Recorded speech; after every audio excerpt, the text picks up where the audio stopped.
Hi there, Steve Kaufman. Today I'm going to talk about drinking sake and language learning.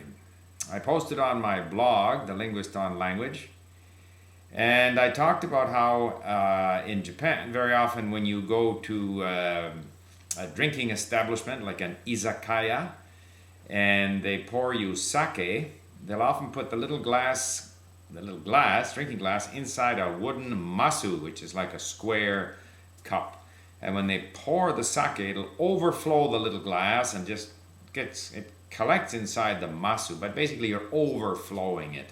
And then you drink from this glass, and you don't really worry about how you end up collecting all the rest of the sake because, sure enough, pretty soon the waitress or your friend is going to pour you some more and it'll overflow the glass. And there's a great feeling of abundance. We got so much we can waste. We're just overflowing in the sake. And that's exactly the way I see learning languages. It's a matter of letting the words kind of overflow. And you pick up some and others kind of flow past you, but they don't really because they're still there somewhere. And you pour again and a few more stick and so forth. And where you come into contact with these words, of course, is in your listening and reading. So, I posted on this, and I had a number of comments from people. Some people liked the image and felt it reflected the way they learned. Of course, you have the other people who sort of say, well, if that's the case, why bother saving words? We save words that link, so why bother saving them if you're not going to remember them? Of course you're not going to remember them. You're going to forget most of them the first time, the second time, the third time.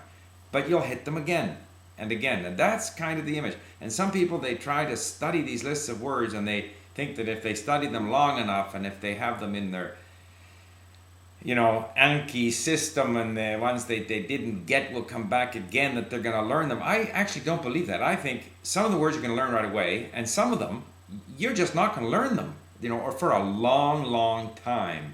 And why that is, I don't know. And so why keep torturing yourself with words that are just hard to learn? Eventually, you'll come across them in enough context that they're going to stick.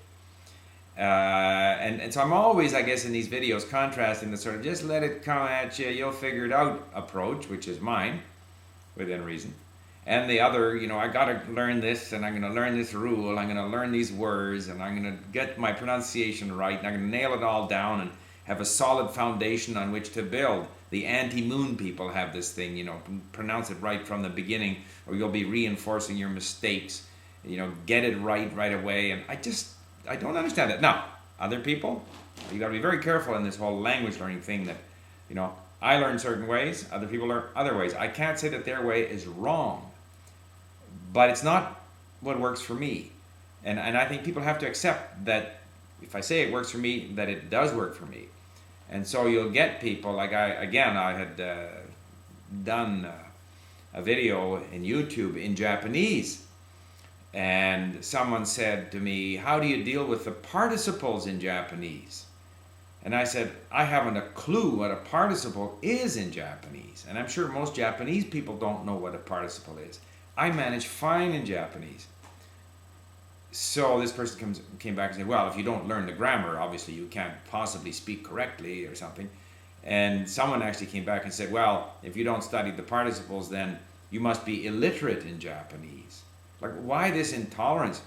No, actually, I'm not illiterate in Japanese. I read newspapers, I read novels, I write in Japanese using a word processor, mind you. And I don't know what a participle is, and it really doesn't matter.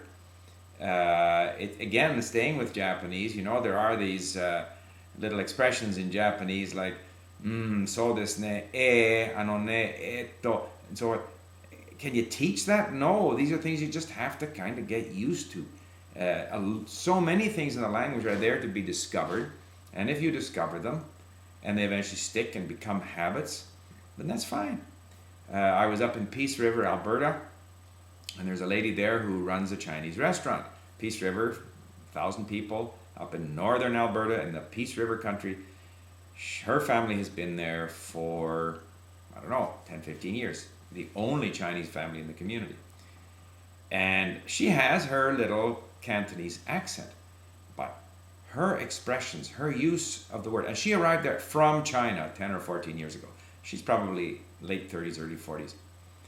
And she talks to people on the phone who are phoning to make arrangements for whatever they're going to do, and her 3 kids are off at school, and they come in, and then she has some teenagers in the town working, and I watch her communicate. She didn't learn that in a book.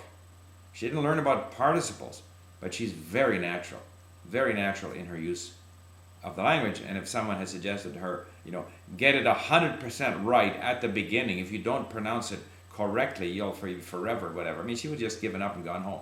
So, all this to say, once again, I mean, I'm a bit of a broken record, but people come at me and saying, well, you must be illiterate.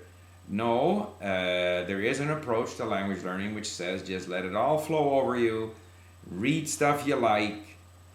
There's another one. I was cleaning up my office today, and my Swedish, essentially I'd forgotten it, although I was born there, then I went there for summer, but I couldn't really use it for business. And I can remember when I started doing business in Sweden, I bought all kinds of books about the wood business and about forestry and about the environment. And I was cleaning up my office, and I came across all these old books that I had bought in Swedish. And I remembered, of course, I read all these books because I was interested. So reading is big, but so is listening. And just let the words wash over you. And you'll be surprised at how much you can learn that way without having to worry about nailing them down, making sure you learned all the words on your list, making sure you got it right, worrying about how it's pronounced, worrying about what a participle is, and all these funny terms that they come up with to explain grammar for Japanese and Chinese. So, just a brief little ramble there, and boy, that really makes me thirsty. It would be, great now to sit down for some sashimi or, uni, sushi, and have some sake poured in a cup until it overflows. But unfortunately, I won't have that this evening. Thank you for listening. Bye for now.